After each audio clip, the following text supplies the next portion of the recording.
الحمدللہ رب العالمین والصلاة والسلام علی سید الانبیاء والمرسلین اما بعد اعوذ باللہ من الشیطان الرجیم بسم اللہ الرحمن الرحیم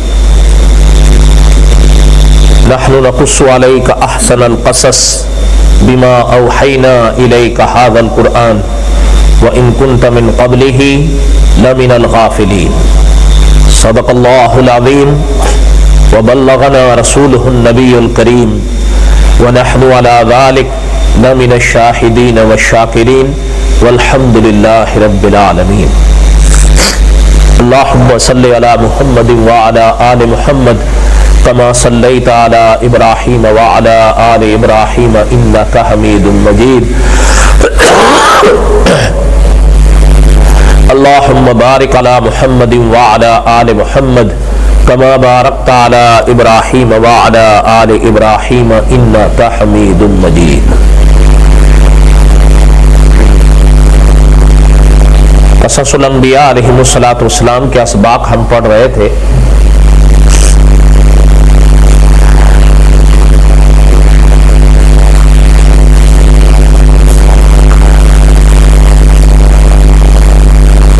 گزشتہ جمعہ ہم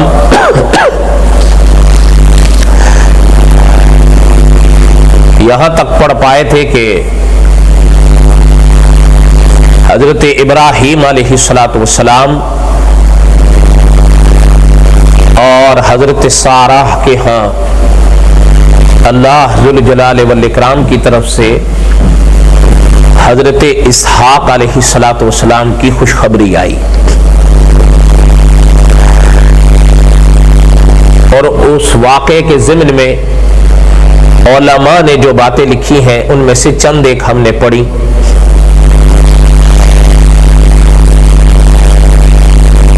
علماء نے لکھا ہے کہ حضرت اسحاق علیہ السلام قرآن پاک اور احادیث طیبہ کی روشنی میں یہ حضرت ابراہیم علیہ السلام کے دوسرے بیٹے ہیں۔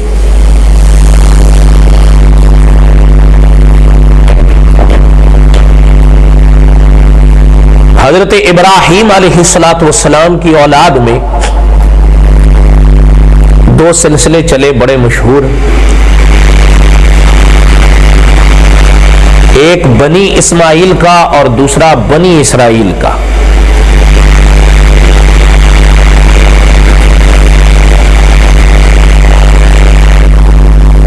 حضرت ابراہیم علیہ السلام کے یہ دو بیٹے بڑے مشہور، بڑے معروف، قرآن پاک میں ان کے تذکرے اور احادیث طیبہ میں ان کا ذکر، اور یہاں تک کہ کتب سابقہ جسے عام طور پر بائبل کہا جاتا ہے، بائبل میں بھی ان کے ذکر ہیں، دونوں کے، صرف حضرت اسحاق کے نہیں، حضرت اسماعیل کے بھی ہیں۔ حضرت اسماعیل علیہ السلام یہ حضرت ابراہیم کے بڑے بیٹے تھے۔ علماء نے لکھا ہے کہ حضرت اسحاق علیہ السلام سے حضرت اسماعیل عمر میں 14 سال بڑے تھے۔ بعض حضرات نے لکھا ہے 13 سال بڑے تھے، بعض نے فرمایا 14 سال بڑے تھے۔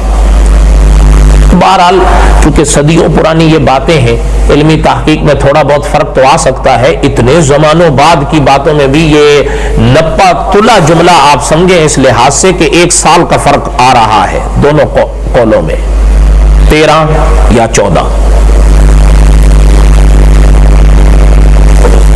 حضرت اسحاق علیہ السلام کا باپ باندھا مولانا عبد الرحمن صاحب مظاہری نے اپنی کتاب ہدایت کی چراغ میں، زیادہ تفصیلات نہیں ہیں اس میں، وہی واقعہ زیادہ تفصیل سے لکھا گیا جو ہم نے گزشتہ 2 جمعوں میں پڑھا،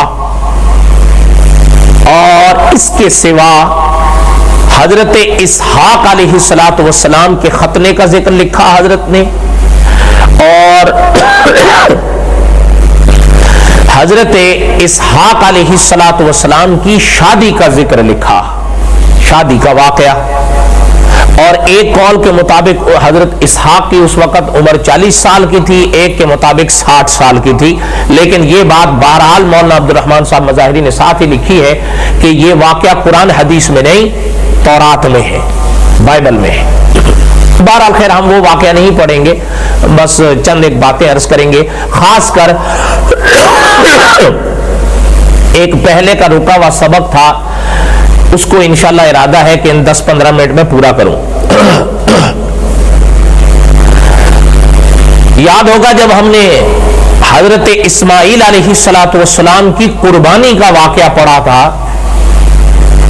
تو اس وقت میں نے ایک اشارہ کیا تھا یا کنایا کیا تھا کہ ایک بڑا معرکۃ الآراء مسئلہ ہے بحث میں کہ وہ ذبیح جن کے ساتھ قربانی کا واقعہ پیش آیا وہ ذبیح کون ہے ان دو بھائیوں میں، آیا حضرت اسماعیل ہے یا حضرت اسحاق ہے؟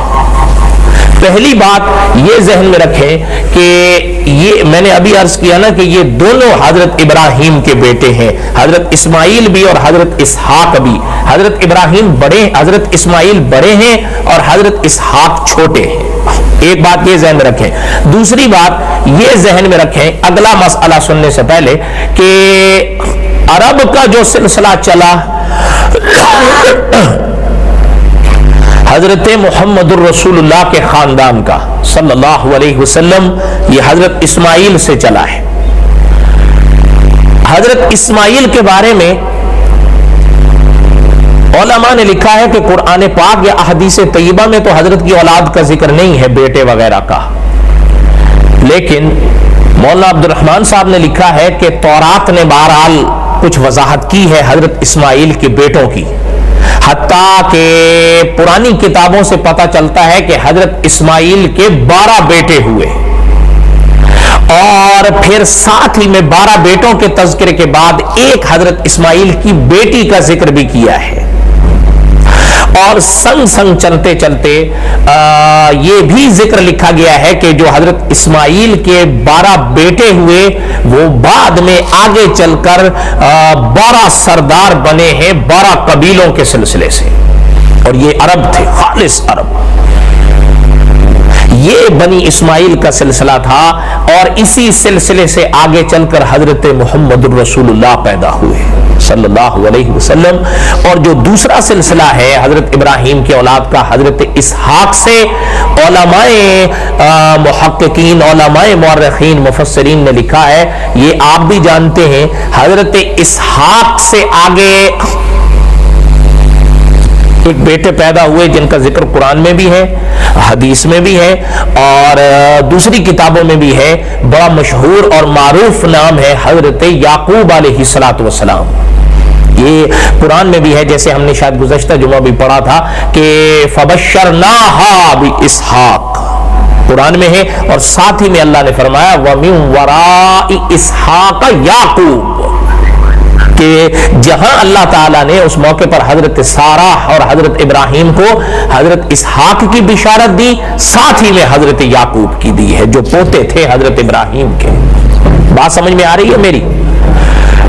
آگے سنیں، تھوڑی سی باتیں حضرت اسحاق کے حوالے سے شاید ہم آئندہ جمعہ پڑھیں یا اس سے آئندہ اگر زندہ رہے تو انشاءاللہ، اس لیے حضرت یعقوب پر میں ابھی کوئی بات نہیں عرض کر رہا ہوں۔ اتنی بات سن لیں کہ جیسے وہ بنی اسماعیل کا سلسلہ ادھر سے چلا ہے، ادھر سے حضرت اسحاق علیہ السلام کے گھر میں حضرت یعقوب پیدا ہوئے، اور حضرت یعقوب کے سلسلے سے، اس لیے کہ اسرائیل یہ دوسرا نام تھا حضرت یعقوب کا، ان کی جو اولاد آگے چلی اور بڑی ہے اس کو دنیا آج تک بنی اسرائیل کہتی ہے۔ انشاءاللہ اس حوالے سے چند باتیں ہم پڑھیں گے، لیکن جب حضرت یعقوب کی علیہ السلام پر چند باتیں آئیں گی تو انشاءاللہ۔ ابھی یہ مسئلہ سنیں، یہاں تک کچھ باتیں سمجھ میں آئی ہیں ابتدائی، یہ ذہن میں رکھیں۔ اب اگلا مسئلہ سنیں۔ درود شریف پڑھ لیں، اللہم صلی علی سیدنا مولانا محمد وعلی آل سیدنا مولانا محمد وبارک وسلم وصلی علیہ۔ حضرت ابراہیم علیہ السلام کی زندگی میں قربانی کا واقعہ پیش آیا، حضرت اسماعیل علیہ السلام کی زندگی میں یا آیا حضرت اسحاق تھے؟ یہ ایک بڑا مارکۃ الآراء مسئلہ رہا علماء میں کہ آیا ذبیح کون ہے؟ وَفَدَيْنَاهُ بِذِبْحٍ عَظِيمٍ قرآن پاک میں آیا، لیکن مولانا عبد الرحمن صاحب نے لکھا ہے کہ قرآن پاک میں جس موقع پر اللہ ذوالجلال والاکرام نے وہ واقعہ بیان کیا ہے قربانی والا، وہاں اللہ ذوالجلال والاکرام نے غلام حلیم کا لفظ استعمال فرمایا لیکن نام نہیں لیا۔ اب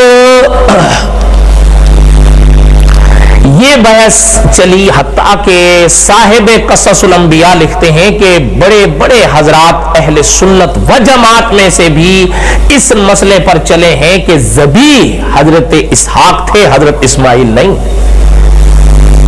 اچھا، یہ تھوڑی سی باتیں غور طلب ہیں، ہو سکتا ہے جیسے بعض حضرات کے ذہن میں تو آتا ہے کہ ان چیزوں کو سننے کی یا پڑھنے کی یا پڑھانے کی ضرورت ہی کیا ہے؟ ضرورت ہے، ان کا تعلق ہمارے عقائد سے ہے، اگر کوئی غور کرے، کوئی غور نہ کرے تو فبیا، پھر تو کوئی چیز بھی نہیں۔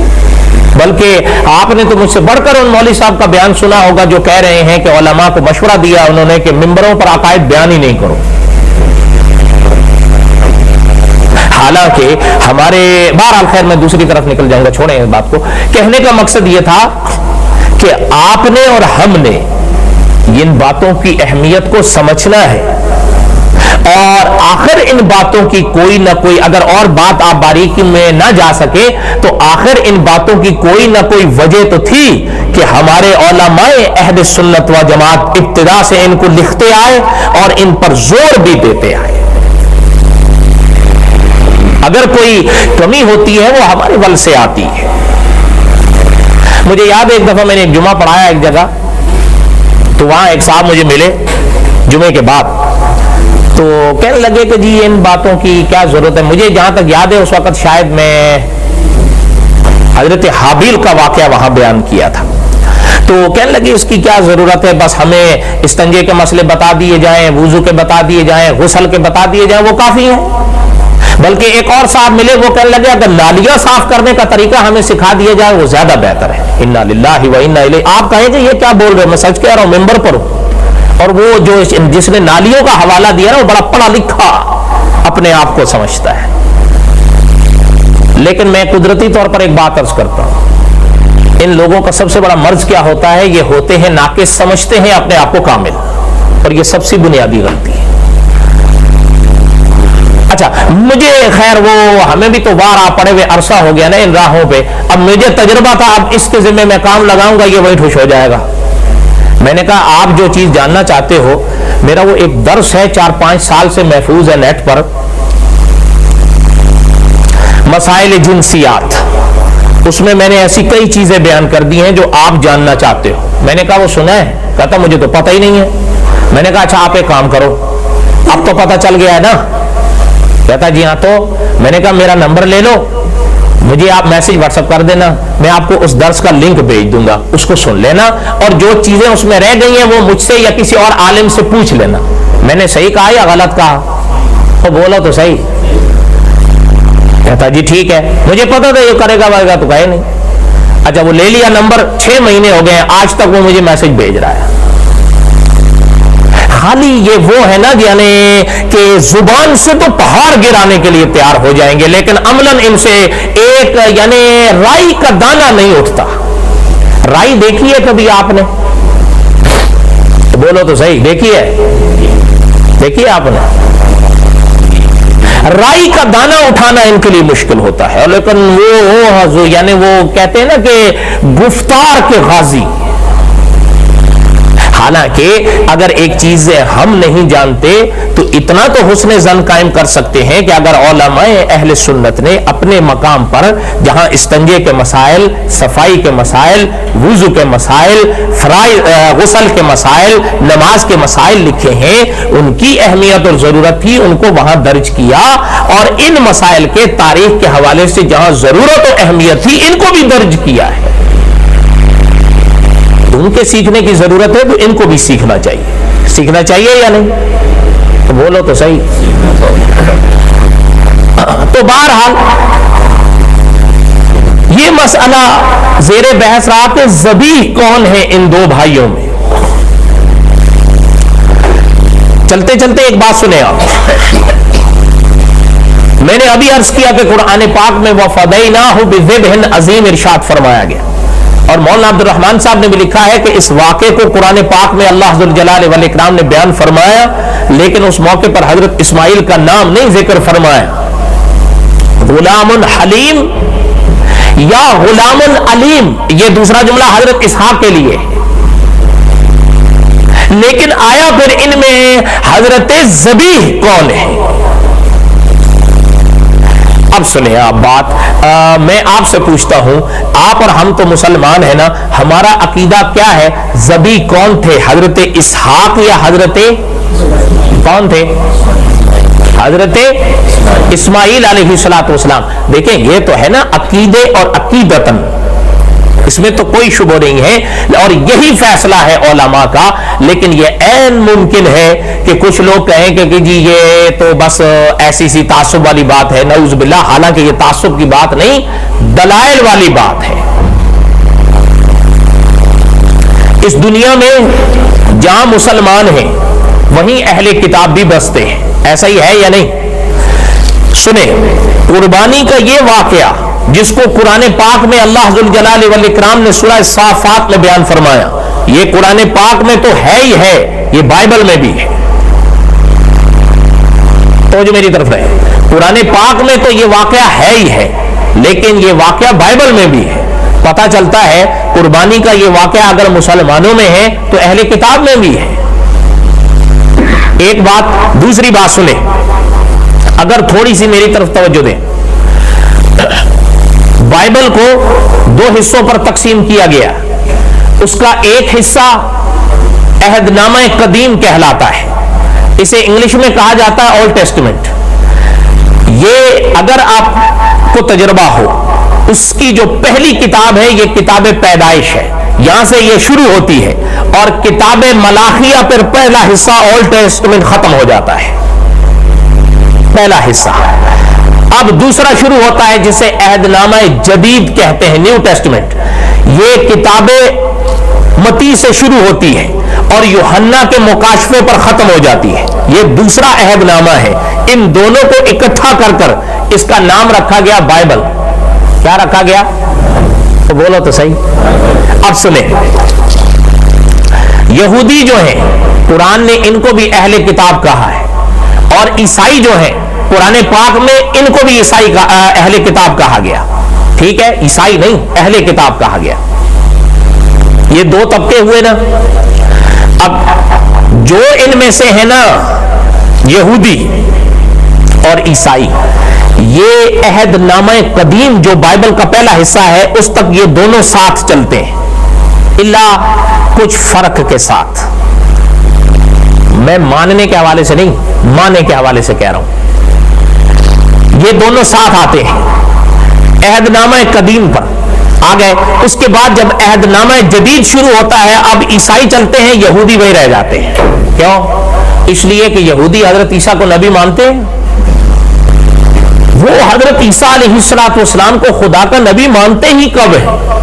وہ آج تک ایک مسیح کے منتظر ہیں. ہو سکتا ہے آپ نہ مانیں, آپ ان کی کتابیں اٹھا کر دیکھیں, ان کی کتابوں میں مسیح کی پیشین گوئیاں تھیں. وہ آج تک اس کے منتظر ہیں. وہ کہتے وہ مسیح ابھی تک آئے ہی نہیں ہیں. ہزاروں سال گزر گئے, ابھی تک نہیں آئے. سمجھ رہے ہیں؟ یہ تو بڑی سمجھنے کی بات ہے نا, کہ اگر تھوڑا سا غور کریں کہ ایک طرف وائٹ ہاؤس والے ہیں, دوسری طرف تل ابیب والے ہیں. حضرت عیسیٰ علیہ السلام کا جو مسئلہ ہے, وائٹ ہاؤس والوں کے نزدیک وہ خدا کے بیٹے ہیں, خدا ہیں, خدا کا ٹکڑا ہے. اور تل ابیب کے نزدیک تو وہ جائز اولاد بھی نہیں ہے, نقل کفر نباشد. لیکن اس کے باوجود محمد الرسول اللہ کے خلاف وہ دونوں اکٹھے ہیں.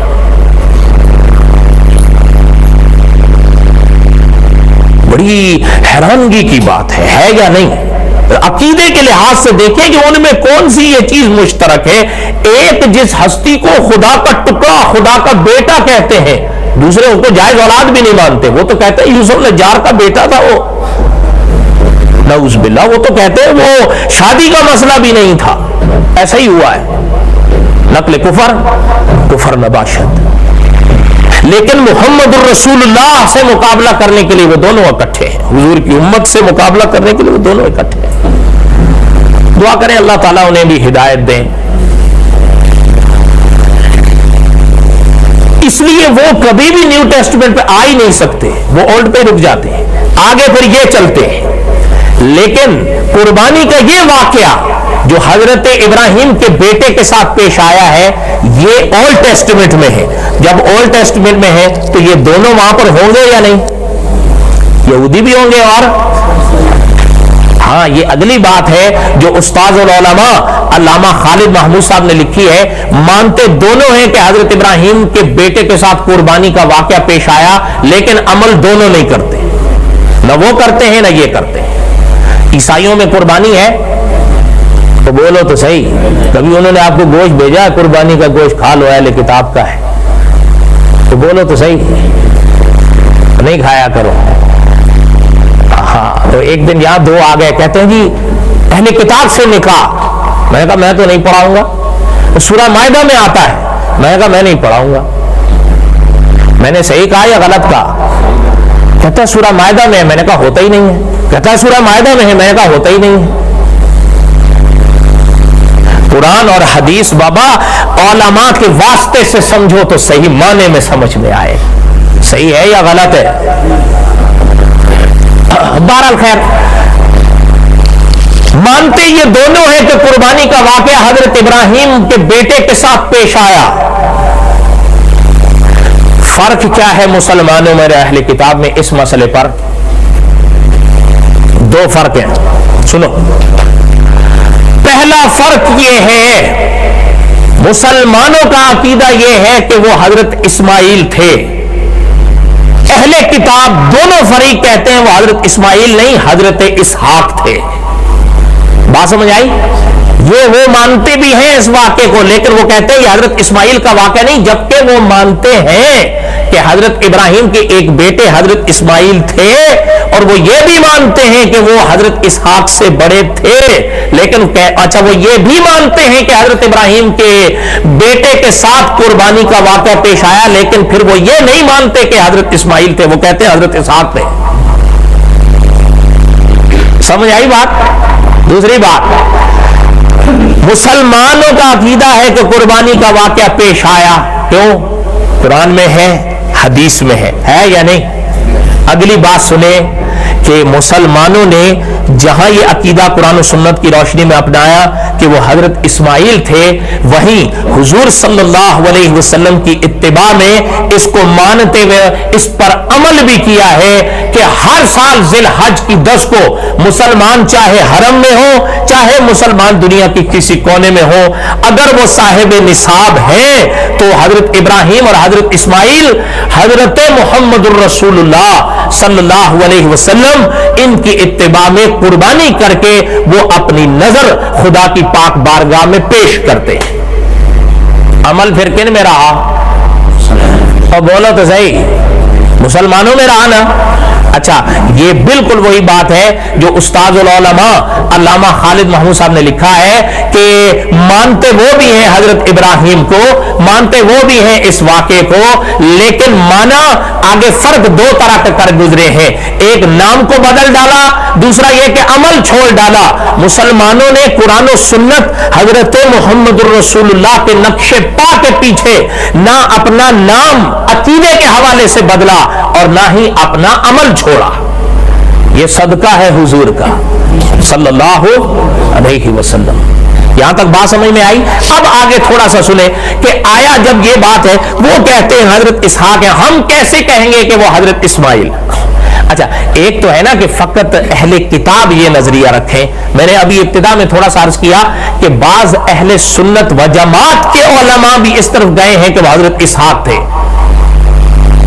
لیکن چلتے چلتے یہ چیز سنیں کہ یہ عین ممکن ہے کہ مسئلہ اسلامی ہو، بات شریعت اسلامیہ کی ہو، لیکن رائے دو آ جائے، ایک ادھر کی ایک ادھر کی، تو اس وقت علماء کا فیصلہ یہ ہوتا ہے، دیکھا یہ جاتا ہے کہ جمہور کس طرف ہے۔ مثلا تھوڑے سے لوگ اگر ادھر ہیں تو اکثریت حضور کی امت کے علماء کی کدھر ہے؟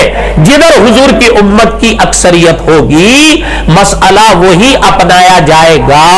جنہوں نے کہا کہ ذبیح حضرت اسحاق ہے وہ تھوڑے سے ہیں، جنہوں نے کہا کہ حضرت ذبیح حضرت اسماعیل ہے وہ 15 صدیوں سے حضور کی امت کا جمہور رہا ہے، اور حضور علیہ الصلوۃ والسلام نے اپنی پاک زندگی میں خود ارشاد فرمایا تھا میری امت کی کثرت کبھی بھی گمراہی پر متفق نہیں ہوگی۔ بات سمجھ آئی یا نہیں سمجھ آئی؟ نہیں سمجھ آئی بات؟ یاد رکھیں امتی معصوم نہیں ہوتا۔ اگر میرے ساتھ مل کے بولو کاش اس چیز کو آپ سمجھے، امتی معصوم نہیں ہوتا۔ معصوم ہوتا ہے؟ اور بولو تو صحیح، امتی معصوم نہیں ہوتا۔ لیکن اگلی بات جو استاذ العلماء علامہ خالد محمود صاحب نے آثار الفقہ میں لکھی ہے، ایک امتی معصوم نہیں ہوتا اور نہ ہو سکتا ہے، لیکن حضور کی امت کا اجماع معصوم ہے۔ نہیں سمجھ آئی بات آپ کو؟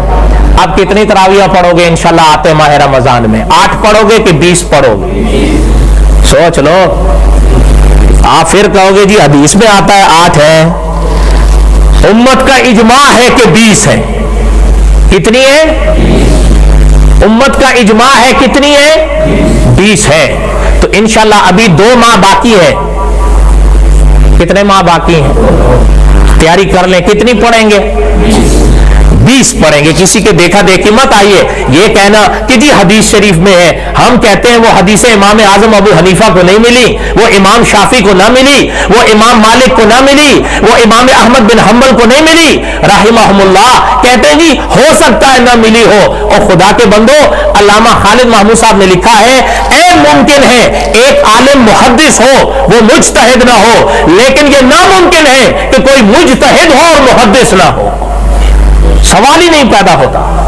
جو مجتہد ہوگا وہ محدث ہوگا، جو محدث ہو ضروری نہیں کہ وہ مجتہد ہو۔ بہرحال یہ تو طلباء کے لیے باتیں ہیں، آپ تو میرے حال میں اتنی سمجھ لیں گے یا نہیں؟ اللہ کرے اگر سمجھ جائے۔ ویسے اب حق تو بنتا ہے کہ آپ اتنی باتیں سمجھیں۔ 6 سال اتنی مشکل تقریریں میں نے کی ہیں، اب کم از کم کچھ تو سمجھنا چاہیے۔ اب تھوڑا سا مسئلہ سمجھ میں آیا کہ مسلمانوں کا عقیدہ کیا ہے، کہ ذبیح حضرت اسماعیل تھے یا حضرت اسحاق تھے؟ کون تھے؟ اگلی بات سنیں، میں آپ سے پوچھتا ہوں، اگر ایک عالم کی رائے سامنے آتی ہے، احترام ان کا اپنی جگہ ہوگا، لیکن جمہور کا جب فیصلہ آئے گا ہم ان کا احترام ضرور کریں گے، لیکن مانیں گے جمہور کے فیصلے کو۔ سمجھ آئی بات؟ اگر کسی ایک عالم نے کہہ دیا کہ تراویح 8 ہیں، وہ 1 رہیں گے، تھوڑے رہیں گے، ہم احترام ان کا سر آنکھوں پر رکھیں گے۔ انسان ہے، چوک بھی ہو سکتی ہے، غلطی بھی ہو سکتی ہے، لیکن جس مسئلے پر امت کا اجماع ہوگا ہم اس کو اپنائیں گے۔ بات سمجھ آئی یا نہیں سمجھ میں آئی؟ اچھا اگلی بات سنیں، اگر ایک مسئلے میں آپ کو اور ہمیں کوئی شبہ پڑتا ہے اور فیصلہ کر دیں حضرت محمد الرسول اللہ صلی اللہ علیہ وسلم، پھر کوئی شبہ رہ جائے گا؟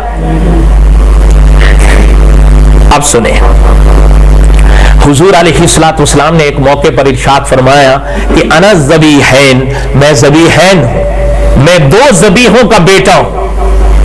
تو صحابہ اکرام رضوان اللہ تعالی علیہم اجمعین بڑے حیران ہوئے، فرمانے لگے کہ آقا آپ 2 ذبیحوں کے کیسے بیٹے ہیں؟